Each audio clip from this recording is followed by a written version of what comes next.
इस तमाम जानकारी के लिए आपका बहुत बहुत शुक्रिया।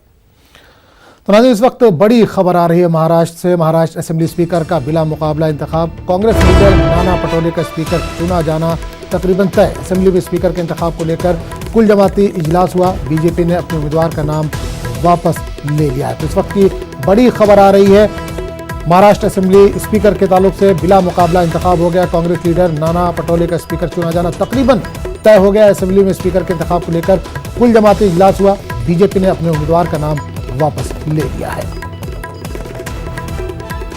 और इस पूरे मामले पर बात करने के लिए हम सीधे रुख करेंगे मुंबई का, जहां से हमारे नुमाइंदे अमित राय इस वक्त जुड़े हैं। अमित, महाराष्ट्र सरकार के लिए एक दूसरा इम्तिहान था, लेकिन उसमें भी पास हो गई है। देखिए, निश्चित तौर पे ये सभी पक्षों की एक बैठक हुई थी और सरकार ने जो है विरोधी पक्षों से जो गुजारिश की थी कि एक गरिमा का पद होता है महाराष्ट्र विधानसभा अध्यक्ष का, इसमें जो है आपस में वैमनस्य पैदा नहीं होना चाहिए, आपस में किसी पर मनमुटाव नहीं होना चाहिए, तो इसको निर्विरोध जो है चुना जाना चाहिए। तो विरोधी पक्ष ने भी इस बात को माना कि इस पद के लिए जो है किसी प्रकार का वैमनस्य नहीं होगा और आपस में तनाव या मनमुटाव जो है इसके लिए नहीं होगा, ना ही इसके लिए इलेक्शन किया जाएगा।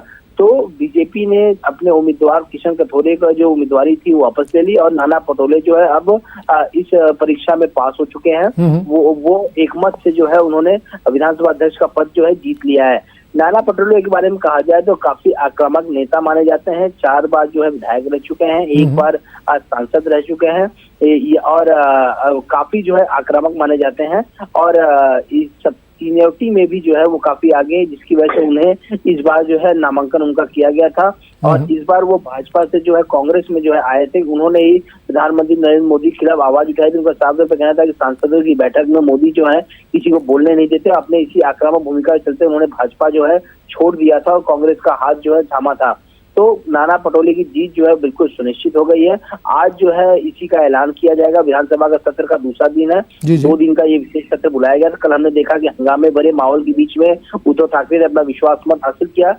169 एमएलए ने उनके समर्थन में वोटिंग की, वहां पर उन्होंने अपना बहुमत हासिल किया। तो आज दूसरे दिन जो है सत्र है, आज यहाँ पहले ऐलान होगा कि स्पीकर का ऐलान होगा, उसके बाद से राज्यपाल का अभिभाषण होगा और फिर जो है विरोधी पक्ष नेता चुना जाएगा। तो विरोधी पक्ष नेता जो है वो देवेंद्र फडणवीस होंगे, स्पीकर जो है नाना पटोले होंगे। सर्वसम्मति से एक पद उन्हें चुना गया है, उसका ऐलान होगा और राज्यपाल का आज अभिभाषण होगा। बिल्कुल अमित, एक चीज और जानना चाहेंगे, एक तरह से माना जाए तो सारी चीजें तय हो चुकी है, लेकिन फडणवीस का एक बयान आया था, मुझे याद आ रहा है, उनका यह कहना था कि सरकार कैसे चलाई जाती है अब हम इनको बताएंगे। तो क्या जो असेंबली की कार्रवाई होगी या जो सरकार चलाने का तरीका होगा वो काफी हंगामी खेज होगा?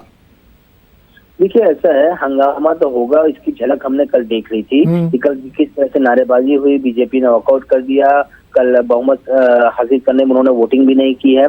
लेकिन सवाल ये है कि भले ही उद्धव ठाकरे के बाद एडमिनिस्ट्रेशन चलाने का तजुर्बा ना हो, लेकिन इस सरकार में जो लोग बैठे हैं, जैसे पूरी मध्यस्थता जो है दारोमदार शरद पवार के पास है, शरद पवार के पास बहुत सारा अनुभव है और इस सरकार में जैसे अशोक चौहान हो गए, पूर्व मुख्यमंत्री पृथ्वीराज चौहान हो गए, पूर्व मुख्यमंत्री जितने भी मिनिस्टर बने हुए वो सब पहले मंत्री रह चुके हैं।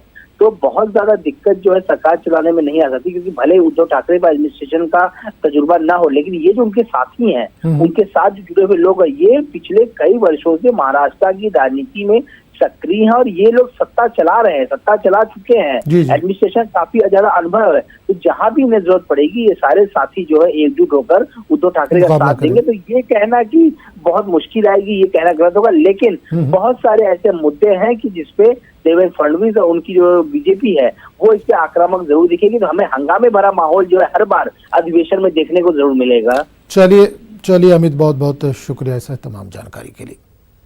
फिलहाल वक्त हो चला छोटे से ब्रेक का।